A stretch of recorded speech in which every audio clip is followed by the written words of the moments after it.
این از تست اینستاگرامش. You only need this. You think a bad day is gonna stop me? Yo te miro si me corta la respiración. از تست هوش مصنوعی. خودتون میدونید جمینای با هر فیلتر شکنی باز نمیشه. سلام دوستان، خیلی خوش اومدید به این آموزش. توی این آموزش قرار یاد بگیرید که چطور کاملا رایگان، وقتی میگم کاملا رایگان یعنی 1000 تومانی هم نباید هزینه کنید، کاملا رایگان وصل بشید به اینترنت و خیلی راحت تلگرام، اینستاگرام، هوش مصنوعی ها که خیلی مهمه و با فیلتر شکن های مختلف و روش های مختلف باز نشده، با این روش باز میشه. قبل از هر چیزی ابتدا کانال تلگرام ما رو باید بیارید. این کانال تلگرام ما حتما عضو بشید و اگر که توی یوتیوب ما هم سابسکرایب نکردید حتما سابسکرایب کنید. کل آموزش رو اینجا براتون گذاشتم به صورت متنی و میخوایم الان مرحله به مرحله پیش بریم. اول نیازه که شما فیلتر شکن سایفون و آخرین ورژن ویتوری رو نصب کنید. این لینک هاشه که به راحتی میتونید نصبش کنید. بعد از اینکه نصبش کردید الان باید برید توی سایتی که اینجا گذاشتم و یک متن بنویسید، سرچ کنید. الان با هم میریم ببینید چه جوریه.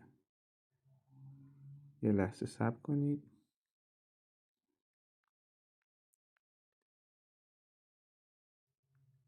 این سایته.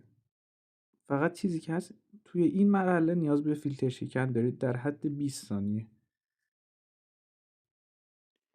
این سایت رو که باز کردید توی کروم، توی این قسمت یه اسم می نویسید، هر اسمی که دوست داشتید. مثلا من الان می نویسم آنلاین وب که همون آدرس کانال تلگرام اون هست. خب بعد از اینکه اینو رو نوشتید روی این ذره بین میزنید و سرچ میکنید. 2 تا فایل به ما میده. 2 تا رو دانلود میکنید. این اولیش، اینم دومیش. هر 2 تا رو که دانلود کردید دیگه کار ما با فیلتر شکن تمومه. دیگه فیلتر شکن نباید روشن باشه، کارش نداریم. الان باید برید توی قسمت فایل ها و اسم این 2 تا فایل رو تغییر بدید. به چی تغییر بدید؟ نگاه کنید همینطور که توی فایل متنی هم براتون نوشتم 2 تا فایل دارید، یکی به فرمت CRT یکی به فرمت K. 2 تا رو باید بذارید مایسرت اسمش رو. الان نگاه کنید فایلایی که دانلود کردم از سایت این اسماش شده. من هر 2 تا رو باید تغییر نام بدم. تغییر نام مایسرت. دوباره اون یکی هم تغییر نام مایسرت. خب الان 2 تا فایل داریم که اسمشون یکیه و فرمتشون فقط فرق داره. الان میریم سراغ ادامه آموزش. بعد از اینکه این اسما رو تغییر دادید باید سرتیفیکیت رو نصب کنید که توی آموزش قبلی یادتون دادم که چطوری سرتیفیکیت رو نصب کنید. اینجا هم نوشتم به صورت متنی. باید برید و همین فایلی که الان ساختید رو نصبش کنید. بعد از اینکه نصبش کردید میرید تو برنامه ویتوری. حتما ویتوریتون باید آپدیت باشه تا ارور نگیرید.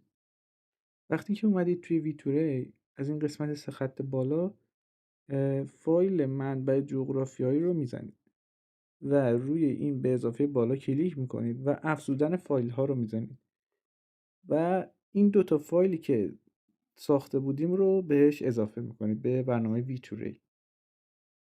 الان باید شما کانفیگ به برنامه ویتوری اضافه کنید. از این قسمت به اضافه کانفیگ رو از محلی وارد کنید رو میزنید و یه فایل براتون گذاشتم بعد از این میذارم، بعد از این فایل متنی اون رو اضافه میکنید به برنامه ویتوری. خب تا اینجا نصف کار انجام شده. لایک رو یادت نره. الان 3 خط بالا رو دوباره میزنیم، تنظیمات رو میزنیم و میایم آخر اینجا نوشته حالت رو روی فقط پراکسی میذارید و اگر روی VPN بود باید روی فقط پراکسی بذارید. این فایل این کانفیگ هم که گفتم براتون میذارم توی کانال باید اضافه کنید و فقط کافیه که اینو روشنش کنید. خب بعد از اینکه اینو روشنش کردید وارد برنامه سایفون میشید و از قسمت تنظیمات VPN عدم تونل برنامه‌های انتخاب شده رو میزنید و ویتوری NG رو از لیست برنامه انتخاب میکنید و تایید میکنید.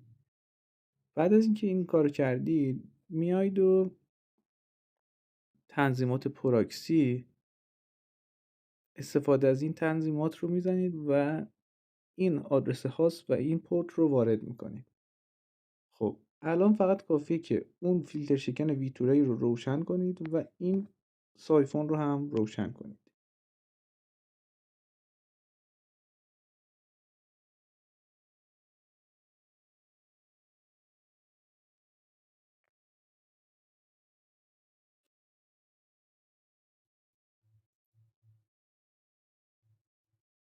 خب میبینید که متصل شد خیلی سریع. اینم تستش توی اینستاگرام میبینید که خوب کار میکنه و شما با این روش میتونید به راحتی هوش مصنوعی ها رو هم باز کنید. چرا؟ چون که این روش ترکیب شده با سایفون و سایفون هم سروراش به زودی آی پیش لو نمیره و باعث میشه که شما بتونید هوش مصنوعی ها رو هم باز کنید. خب خیلی ممنون که توی این آموزش با من بودید. لطفاً با لایک کامنت از این آموزش حمایت کنید. جدیدترین آموزش و بهترین آموزشی که دیدم این آموزشه، چون که نیاز به هیچ هزینه‌ای نداره و کل هوش مصنوعی ها رو باز میکنه، در صورتی که آموزش های دیگه هوش مصنوعی ها باز نمیشد. پس یادتون نره که از ما حمایت کنید و این آموزش رو به اشتراک بذارید. تا ویدیوی بعد، فعلا.